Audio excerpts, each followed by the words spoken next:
नमस्कार। एक बार पुनः स्वागत करते हैं आपके अपने चैनल पूर्वांचल कैरियर क्लासेस के इस ऑनलाइन प्लेटफॉर्म पे। मैं राहुल सर। दोस्तों, आपकी जो टीजीटी पीजीटी की कक्षा संचालित इस संस्था के द्वारा पिछले लगभग 1 सालों से हम इस पे काम कर रहे हैं। बहुत बेहतरीन तरीके से हमने पहले इसकी पूरी थ्योरी पढ़ी थी। बहुत बेहतरीन तरीके से पूरी थ्योरी हमने पढ़ा है। भारतीय प्राग ऐतिहासिक चित्रकला से लेकर पाश्चात्य जगत तक, यानी टीजीटी पीजीटी आर्ट कला विषय से संबंधित हम लोगों ने थ्योरी यानी पूरी व्याख्या बहुत बेहतरीन तरीके से मैं आपके सामने सारी की सारी कक्षाएं आपके यूट्यूब चैनल पर, ये जो पूर्वांचल कैरियर क्लासेस है, इस पे जो ऑफिशियल चैनल है, इस पे आप जाएंगे, इसकी प्लेलिस्ट में सारा का सारा मैटर आपको मिल जाएगा। टोटल निःशुल्क है। सारी की सारी कक्षाएं उपस्थित है, उस पर अवेलेबल है, उपस्थित है। टोटल निःशुल्क है। आप लोग उसका लाभ बहुत बेहतरीन तरीके से ले सकते हैं। और एक गारंटी है कि परीक्षा जब भी हो, हालांकि निकम्मा आयोग है, निकम्मी सरकार है, जिसका परिणाम हमारे युवाओं को, हम सभी को भुगतना पड़ रहा है। परीक्षा, ये तो वही सनी देओल का डायलॉग पता नहीं कौन सी मूवी में था, तारीख पे तारीख, ये तो परीक्षा नहीं करा पा रहे। एक ऐसी अबला नारी को लाकर बैठा दिए हैं जो बहुत बड़ी, आप जानते हैं यूनिवर्सिटी में क्या थी वो, अरे किसी अच्छे रिटायर्ड अनुभवी आईएएस को आप ला के बैठाए होते तो काश अब तक ये परीक्षाएं हो गई होती, लोग कहीं ना कहीं ज्वाइन कर लिए होते। आगे बढ़िएगा दोस्तों। हम ये कक्षा बीच में करीब 2 महीने से ज्यादा गैप हुई है। हम थे नहीं, किसी कार्य से कोई समस्या, पारिवारिक समस्या थी, बहुत विकट समस्या थी। अभी कुछ सुधार आ रहा है। हम बाहर थे, जिसके लिए हम क्षमा प्रार्थी हैं आप सभी से। दोस्तों, उसी कड़ी को आज आगे बढ़ाते हुए मैं आपके सामने फिर उपस्थित हुआ हूं, कुछ प्रैक्टिस सेट लेकर, कुछ बेहतरीन क्वेश्चन लेकर। हम एक क्रम से चलेंगे, प्राग ऐतिहासिक चित्रकला से लेकर के हम ये जो क्वेश्चन बनाएंगे, क्वेश्चन लेकर आएंगे। कुछ अलग अलग महत्वपूर्ण किताबों से क्वेश्चन हम लेते हैं, ढूंढते हैं अच्छा क्वेश्चन, कौन सा क्वेश्चन आने लायक है, कौन सा बन चुका है, कौन सा बनने लायक है। ऐसे ऐसे सब तमाम क्वेश्चनों का संग्रह मैं लेकर आपके सामने प्रत्येक दिन उपस्थित होऊंगा। आप लोग ध्यान दीजिएगा, आगे बढ़िएगा। पहला ही प्रश्न क्या कह रहा है, ध्यान दीजिएगा भैया। पहला प्रश्न कह रहा है, क्या कह रहा है कि प्राचीन भारतीय कला मुख्य रूप से प्रेरित है। जो प्राचीन भारतीय कला है वह मुख्य रूप से किससे प्रेरित है, यही पूछ रहा है। तो भैया, क्या वह धर्म से प्रेरित है, क्या वह विज्ञान से प्रेरित है, क्या वह गणित से प्रेरित है, या ज्योतिष शास्त्र से प्रेरित है? आपसे पूछ रहा है कि प्राचीन भारतीय कला मुख्य रूप से प्रेरित है किससे। आप देखिएगा, अभी हम कुछ 30-35 प्रश्न आज की कड़ी में है। अभी 3-4 क्लास, लगभग 3 क्लास और बनाएंगे प्राग ऐतिहासिक, यानी प्राग ऐतिहासिक चित्रकला से जितने क्वेश्चन बन सकते हैं, सारे के सारे क्वेश्चन हम यहाँ पे सॉल्व करेंगे। ये समाप्त हो जाएगा, फिर इसी कड़ी में हम आगे गुफाओं पे बढ़ेंगे। ये आपका अभी सैंधव सभ्यता, उसकी चित्रकला भी पढ़ना है। उसके बाद गुफाओं पे, यानी जो जो टॉपिक आता जाएगा उससे संबंधित जितने बेहतरीन प्रश्न बन सकते हैं, सारा का सारा हम सॉल्व करेंगे। ये ध्यान रखिएगा आपको, और सारा का सारा क्वेश्चन भी फंसेगा, ये आप मान के चलिए।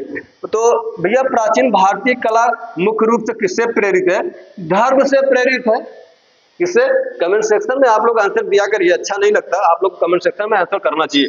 प्राचीन भारतीय कला मुख्य रूप से प्रेरित है, धर्म से प्रेरित है। किससे प्रेरित है भैया? धर्म से प्रेरित है। अच्छा, आप देखेंगे कहीं ना कहीं प्राचीन भारत की ही नहीं, अगर एक प्रकार से पूरे संसार की बात कर ली जाए, पूरे विश्व की बात करी जाए, जो कला का उद्गम हुआ, कला का विकास हुआ, कला का विस्तार हुआ, कहीं ना कहीं माध्यम ये धर्म ही रहा है। कहीं ना कहीं ये माध्यम धर्म ही रहा है। तो विकल्प नंबर ए बिल्कुल करेक्ट हो जाएगा। आगे बढ़िएगा। अगला प्रश्न क्या कह रहा है, ध्यान दीजिएगा। अगला प्रश्न कह रहा है कि प्राग ऐतिहासिक काल के चित्रों में सबसे अधिक चित्र मिले हैं। क्या पशुओं के चित्र मिले हैं, आखेट के चित्र मिले हैं, मनुष्यों के चित्र मिले हैं, या औजारों के चित्र मिले हैं? बताइएगा। सर्वाधिक आखेट के चित्र मिले हैं। प्राग ऐतिहासिक चित्रकला में सर्वाधिक आखेट के चित्र मिले हैं। विकल्प नंबर बी बिल्कुल करेक्ट हो जाएगा। अगला प्रश्न क्या कह रहा है, ध्यान दीजिएगा। बहुत प्यारा क्वेश्चन है, देखिए कि निम्नलिखित ग्रंथों को लेखकों के साथ सुमेलित कीजिए ये जो कुछ ग्रंथ है उसमें कुछ लेखक हैं, उन्हीं के साथ उनको सुमेलित करना है। A.K. कुमार स्वामी कौन सी पुस्तक लिख दिए हैं भैया, कौन सी रचना कर डाले? मनोहर कौल कौन सी रचना किए? A.H. बाड्रिक या D.H. गार्डन? आपको यही बताना है। तो ये जो A.K. कुमार स्वामी है, इनकी पुस्तक की रचना का नाम है भैया डांसिंग ऑफ शिवा। A.K. स्वामी की जो पुस्तक है उसका नाम है डांस ऑफ शिवा, यानी अ का ये चौथा हो जाएगा। अ का चौथा किस विकल्प में है भैया? अ का चौथा जरा खोजो तो, इसमें खोजो तो। मनोहर कौल की कौन सी पुस्तक है भैया? ध्यान दीजिएगा, मनोहर कौल ने ट्रेड्स इन इंडिया पेंटिंग नामक की रचना की है। किसकी? ट्रेड्स इन इंडियन पेंटिंग की। A.H. बाड्रिक महोदय ने कौन सी पर रचना कर डाली है? A.H. बाड्रिक ने तो बहुत ही प्यारी और बहुत ही विख्यात है, जिसका नाम है pre historic painting. A.H. Brodrick pre historic painting, और D.H. गार्डन ने इंडियन रॉक पेंटिंग की रचना की है। इसके अनुसार आप मिलान कर सकते हैं। ये चीज ध्यान रखिएगा, यहाँ से कोई ना कोई या तो इसी तरीके से या किसी एक पुस्तक का नाम लेके उसके रचनाकार का नाम पूछ सकता है। ये बात आपको ध्यान में रखना है। ये बहुत पॉपुलर क्वेश्चन, यहाँ से एक क्वेश्चन तो आना ही चाहिए। आगे बढ़िएगा, आगे बढ़िएगा। अगला प्रश्न क्या कह रहा है? अगला प्रश्न कह रहा है, ध्यान दीजिएगा, कि भारतीय पुरातत्व के जनक कौन है? भारतीय पुरातत्व के जनक क्या सर जॉन मार्शल हैं, क्या D.H. गार्डन है, स्टुअर्ट पिगाट हैं, या सर अलेक्जेंडर कनिंघम है? जी बिल्कुल, विकल्प number D, sir Alexander Cunningham ही है किसके? भारतीय पुरातत्व के जनक के रूप में जाने जाते हैं। अगला प्रश्न पढ़िएगा, अगला प्रश्न पढ़िए और ध्यान से इसका उत्तर दीजिए। कमेंट सेक्शन में छाप के बताइए कि प्री हिस्टोरिक इंडिया नामक, अभी इसके पहले हम चर्चा किए, प्री हिस्टोरिक इंडिया नामक पुस्तक के लेखक का नाम बताना है आपको कि प्री हिस्टोरिक इंडिया नामक पुस्तक के लेखक कौन है? एकदम भैया बिल्कुल सही बताया आपने, स्टुअर्ट पिगाट। कौन? स्टुअर्ट पिगाट। आगे बढ़िएगा, अगला प्रश्न क्या कह रहा है? अगला प्रश्न कह रहा है, भारतीय प्रतीक स्वास्तिक किससे विकसित हुआ है? ये जो स्वास्तिक का चिन्ह बनाया जाता है, ये किससे विकसित हुआ है? ये तो सूर्य देवता से विकसित हुआ ना भैया। एकदम पहला वाला विकल्प बिल्कुल ये करेक्ट हो जाएगा। आगे बढ़िएगा, आगे बढ़िएगा। लड़ाई बहुत बड़ी है, लड़ाई लड़ना है और लड़ाई को जीतना भी है। करा ले जितनी मन मर्जी इनकी चल रही है, चला ले, परीक्षा तो किसी न किसी एक दिन इनको करवाना ही पड़ेगा। प्रयागराज में हमारे भाई बड़ा संघर्ष भी कर रहे हैं, हम लोग का भी आना जाना बराबर लगा रहता है। मैडम अभी हम लोग बीच में ही गए थे आयोग पे, तो मैडम ने स्पष्ट कुछ कर ही नहीं पाती है। ये जो अध्यक्ष महोदया हैं, ये कुछ स्पष्ट बता ही नहीं पाती है, बस कहते हैं पेपर के माध्यम से आपको सूचना मिल जाएगी, परीक्षा कब होगी, क्या कब होगा, कैसे कैसे होगा। वो तो परीक्षा नहीं करा पा रही है, समझ नहीं पा रही। आगे बढ़िएगा, प्रागैतिहासिक चित्रों में प्रश्न क्या कर रहा है, बड़ा प्यारा प्रश्न है कि प्रागैतिहासिक चित्रों में मुख्य रूप से कौन सा रंग प्रयुक्त हुआ है? एकदम भैया बहुत प्यारा क्वेश्चन है, और एक क्वेश्चन जो गलत करेंगे दौड़ से बाहर हो जाएगी, वो रेस से बाहर हो जाएगा। याद रखिएगा, ये प्रागैतिहासिक चित्रकला में आप देखेंगे कहीं ना कहीं मुख्य रूप से गेरुए रंग का प्रयोग हुआ। किसका? गेरुए रंग का। कहाँ भैया? विकल्प नंबर ए बिल्कुल करेक्ट हो जाएगा। आगे बढ़िएगा, आगे बढ़िएगा। अगला प्रश्न कह रहा है कि भारत की प्राग ऐतिहासिक चित्रकला में कौन से चित्र बड़ी संख्या में बनाए गए हैं? क्या पशु के, पक्षी के, मानव आकृति या नृत्य से जुड़े हुए? आपको बता देना है इसका आंसर क्या होगा भैया। एकदम बिल्कुल करेक्ट आपने बताया, पशु के चित्र बड़ी संख्या में बनाए गए हैं। अगला प्रश्न क्या कह रहा है? अगला प्रश्न कह रहा है, ध्यान दीजिएगा, अगला प्रश्न कह रहा है कि पेट्रोग्लिफ संदेश का प्राचीनतम माध्यम निम्न में से किससे संदर्भित है? ध्यान दीजिएगा, पूछ रहा है पेट्रोग्लिफ संदेश का प्राचीनतम माध्यम निम्न में से किससे संबंधित है भैया? ये जो गुफाएं हैं, जो गुफाओं में चित्र खुरेदे गए हैं, उकेरे गए हैं, ये पेट्रोग्लिफ संदेश प्राचीनतम माध्यम उसी का है। यानी विकल्प नंबर कहाँ गया? गुफाओं में उकेरे गए चित्र, विकल्प नंबर बी बिल्कुल करेक्ट हो जाएगा। चलिए आगे बढ़िएगा। सारी की सारी थ्योरी बहुत बेहतरीन तरीके से हम लोगों ने अध्ययन किया। सारी की अच्छा आपके YouTube चैनल पे, ऑफिशियल चैनल पे आपको मिल जाएगी। आप जाके वहां पर खोज कर और पढ़िए उसको, वहां से सारे के सारे क्वेश्चन आपको मिल जाएंगे। एक बार पढ़ लेंगे जो क्वेश्चन सॉल्व करा जा रहा है यही क्वेश्चन या और कोनो प्रैक्टिस सेट सॉल्व करेंगे तब आपको समझ में आएगा, तब हमारी जो कही बात है वह आपको समझ में आएगी। नहीं नहीं सर जी सही है कहा था। आगे बढ़ा भैया, अगला प्रश्न का बा, ये जो कथन कारक है, ऐसे प्रश्न बहुत कम पूछे गए हैं, आप मान के चलिए कि इस तरीके के प्रश्न पूछे जाएंगे। कह रहा है अभिकथन ए कह रहा है पूर्व पाषाण युग में लोगों ने मिश्र धातु की खोज कर ली थी, और इसका जो तर्क है आर वो कह रहा है उनके उत्कीर्ण करने वाले उपकरण या तो नुकीली चट्टानों के थे या उनमें मूल स्थिति की तुलना में कुछ परिवर्तन किया गया था। तो क्या ये सही है और आर गलत है? ये कौन सा सही है कौन सा गलत है यही आपको बताना है भैया प्रश्न संख्या 10 के लिए। चलो चलो भैया, तो इसमें जो है आप देखेंगे ऑप्शन, तो ऑप्शन अच्छा हाँ सही तो है, ए सही नहीं है। यानी ये जो पूर्व पाषाण युग में लोगों ने, ये कहाँ के पढ़ा दिया भैया, ये कौन किताबें में लिख उठा कि पूर्व पाषाण युग के लोगों ने मिश्र धातु की खोज कर ली थी। ये तो असंभव वाली बात है ना, पहले में गलत हो गया। दूसरा का सही है, सही इसलिए है कि जो उनके उत्कीर्ण करने वाले कुरेदने वाले जो हथियार थे उपकरण थे वो या तो नुकीली चट्टानों के थे या उनकी जो मूल स्थिति जैसे कि तैसी थी, जो उनकी मूल आकार था, मूल स्थिति थी, शेप एंड साइज जो मूल स्थिति में था उसमें कुछ वे तराश कर कुरेद कर कुछ परिवर्तन किए। ये बात सही है, यानी ये जो अभिकथन है यह गलत है लेकिन कारण बिल्कुल सही है। विकल्प नंबर ए वाला बिल्कुल करेक्ट हो जाएगा। आगे बढ़िएगा, आगे बढ़िएगा दोस्तों, ध्यान दीजिएगा, बहुत प्यारा प्यारा प्रश्न है। आओ उत्तर दो तो जाने, कमेंट सेक्शन में उत्तर दो तो जाने। यह भी देखिए अभिकथन का ही क्वेश्चन है, कह रहा है कि पारंपरिक भारतीय चित्रकला ने ऐतिहासिक विषय वस्तु का परिहार किया और धार्मिक विषयों पर अपना ध्यान केंद्रित किया। कारण कह रहा है क्योंकि उस काल में सांस्कृतिक अभिव्यक्ति का मात्र निर्धारक कारक धर्म था। ये 11 वाला प्रश्न जो है इसका आंसर आप लोग कमेंट सेक्शन में एकदम छाप के बता दीजिए कौन सा सही है। इसमें बात दोनों सही लग रही है। पारंपरिक भारतीय चित्रकला ने ऐतिहासिक विषय वस्तु का परिहार किया, जी हाँ, और धार्मिक विषयों पर अपना ध्यान केंद्रित किया। अभी पहले ही प्रश्न में इसकी चर्चा कर दिया था। भारत ही नहीं अपितु पूरा संसार की जो चित्रकला, प्राचीन चित्रकला है, उसका कहीं न कहीं विकास एक प्रकार से जन्म भी कह सकते हैं कि धर्म से ही माना जाता है, क्योंकि धर्म ऐसी चीज ही रहा जिसके नाते, जिसके कारण इसका कला का बहुत बड़े स्तर पर विस्तार किया जा सका। ये तो बिल्कुल सही है।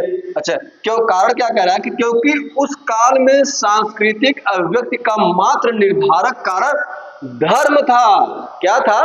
धर्म था। धर्म का आज ही बड़ा बोलबाला है। आज तो कुछ इतना ज्यादा बोलबाला धर्म का हो गया जो कि इतना नहीं होना चाहिए। तो हमको प्रश्न से मतलब है, हमारे अभिकथन भी सही है और इसका तर्क भी सही है, तो यानी ए और दो दोनों सही है। तो किस विकल्प में भैया? ए और ओ दोनों सही जी। विकल्प नंबर सी वाला बिल्कुल करेक्ट हो जाएगा, दोनों सही है। आगे बढ़िएगा, अगला प्रश्न क्या कह रहा है? अगला प्रश्न क्या कह रहा है कि दिए गए विकल्पों में से भारतीय कला की पहचान करें।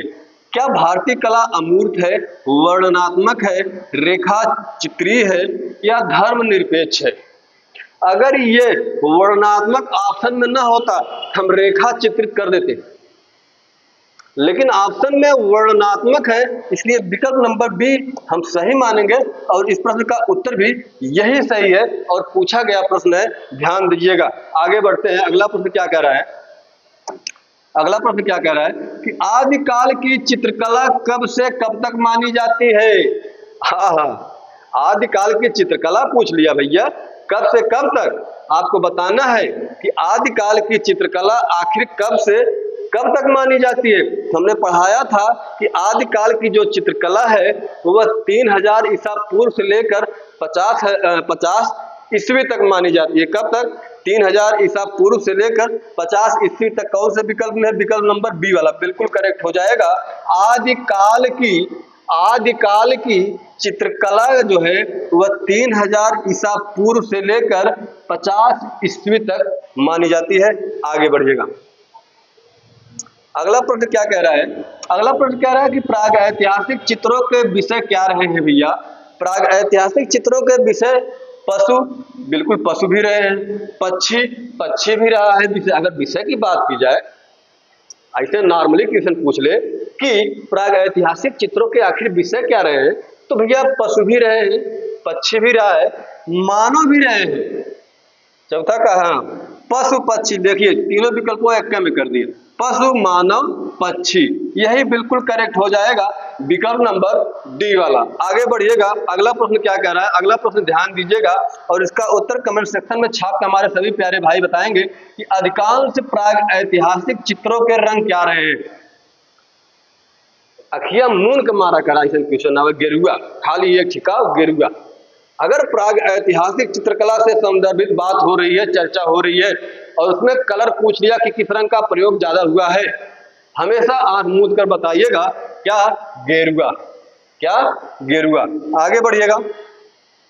आगे एक एक प्रश्न आप जो थ्योरी हमारा भाई जो हमारी थ्योरी वाली क्लास सभी की सभी क्लास पढ़ी है, उसको पढ़ा है, एक एक प्रश्नों का उत्तर बहुत बेहतरीन तरीके से देगा।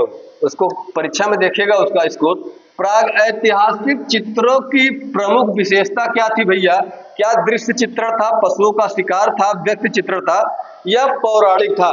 जी हाँ, प्राग ऐतिहासिक चित्रों की प्रमुख विशेषता क्या रही है? बिल्कुल पशुओं का शिकार ही इसकी प्रमुख विशेषता रही है। विकल्प नंबर बी वाला बिल्कुल करेक्ट हो जाएगा। आगे बढ़िएगा दोस्तों। अगला प्रश्न कह रहा है कि जो मिट्टी के बर्तन हैं उनका आविष्कार किस काल में हुआ? भैया हो मिट्टी के बर्तन हो, चाक पहिया की बात हो, ये सारी की सारी बातें मानव बस्तियां बनाकर निवास करने लगा। जब बस्ती बना के एक जगह रहने लगा तो कहीं ना कहीं वह कृषि का कार्य भी करने लगा। ये सारी बातें हमें कहाँ देखने को मिलती है? बर्तन से प्रश्न पूछ रहा है कि मिट्टी के बर्तनों का आविष्कार किस काल में हुआ? सीधा सीधा आप जाएंगे किस काल में भैया? नियोलिथिक एज, जिसे नवपाषाण काल कहा जाता है। क्या? नवपाषाण काल। आगे बढ़िएगा। अगला बड़ा ही प्यारा क्वेश्चन है, बहुत ही पॉपुलर और बहुत ही बदनाम क्वेश्चन है, इसको बदनाम कर दिए सब लोग। कह रहा है कि प्राग ऐतिहासिक मानव ने बहुत कम रेखाओं में क्या व्यक्त किया था?